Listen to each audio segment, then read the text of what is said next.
यह वो किस्सा है जो अब मेरी जिंदगी का हिस्सा है। मैं थोड़ा जिद्दी किस्म का इंसान हूँ और इसी जिद की वजह से बचपन में मुझे बहुत मार पड़ी है। लगभग मुझसे घर के सारे लोग परेशान रहते थे। माँ तो इस जिद की वजह से हर दूसरे दिन झाड़ू से मारती या फिर बात करना बंद कर देती थी। इसीलिए मैं भी थोड़ा चिढ़ा सा रहता था। लेकिन इन सब रंजिशों के बीच एक शख्स चुपचाप मेरे साथ खड़ा रहता था, वह थे मेरे पापा। हाथ उठाना तो दूर की बात है, मुझे तो यह भी याद नहीं कि आखिरी बार उन्होंने मुझसे ऊंची आवाज में बात कब की थी। हूबहू मेरी तरह दिखते हैं वो, क्योंकि पापा हमेशा कहते हैं कि जितना मैं उनसे सीखता हूँ उतना वह भी मुझसे सीखते हैं। बाप बेटे के रिश्ते से पहले हमारे बीच दोस्ती का रिश्ता है। जैसे दोस्त एक दूसरे के बिना कुछ कहे आंखों ही आंखों में एक दूसरे का हाल समझ लेते हैं, बिल्कुल वैसा ही हमारा रिश्ता भी है। पापा मुझसे कभी किसी के लिए मना नहीं करते। जब मैं उनसे कहीं जाने को कहता या फिर कुछ करने को पूछता हूँ तो वह सिर्फ एक बात बोलते हैं कि बेटा अगर तुम्हें यह गलत नहीं लग रहा तो करो। यह शब्द सुनने के बाद मुझे ना जाने कैसे खुद ब खुद सही और गलत का अंतर समझ आ जाता है। यह बात उस समय की है जब मैं क्लास 5 में पढ़ता था।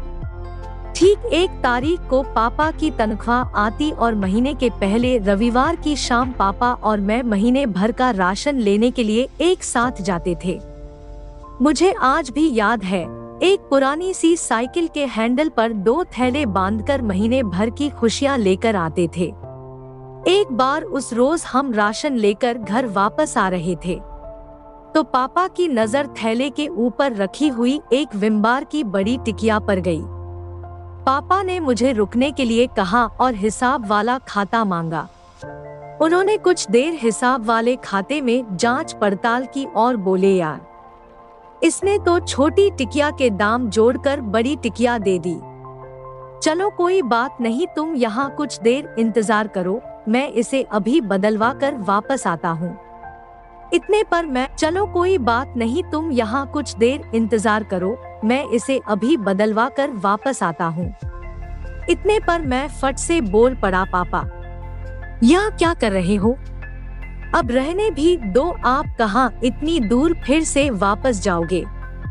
तो पापा एक पल को रुके, जरा सा मुस्कुराए और उस टिकिया को हाथ में लेकर बोले, बेटा यह मुझे गलत लग रहा है तो मैं ये नहीं करूँगा। पापा वापस दुकानदार के पास चले गए। मैं कुछ देर वहाँ उनका इंतजार करता रहा। कुछ 5 से 10 मिनट बाद वह बड़ी टिकिया को बदलवा कर एक छोटी सी टिकिया लेकर वापस आए और हम घर की ओर चलने लगे। रास्ते में पापा ने एक हाथ से साइकिल को संभाला और दूसरा हाथ मेरे कंधे पर रखते हुए बोले, बेटा ईमानदारी किसी और से नहीं की जाती, ईमानदारी खुद से होती है। ईमानदारी हर उस चीज में होनी चाहिए जिसे तुम दिल से करते हो। तब जाकर यह समझ में आया कि ईमानदारी सिर्फ पैसों की मोहताज नहीं होती।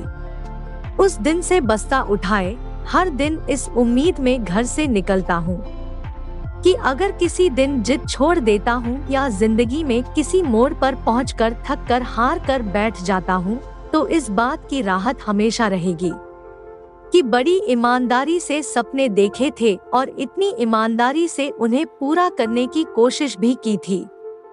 क्योंकि यह जो ईमानदारी है ना, पापा की उस वापस लाई हुई छोटी टिकिया की तरह है जो गलत नहीं है।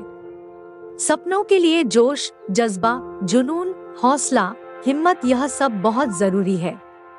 जब तक आप इन सब को पूरी ईमानदारी से नहीं निभाते तब तक कुछ मुकम्मल नहीं होने वाला। इसीलिए ईमानदार बनो, सबसे नहीं, अपने आप से और खुद से। बस इतनी सी थी ये कहानी।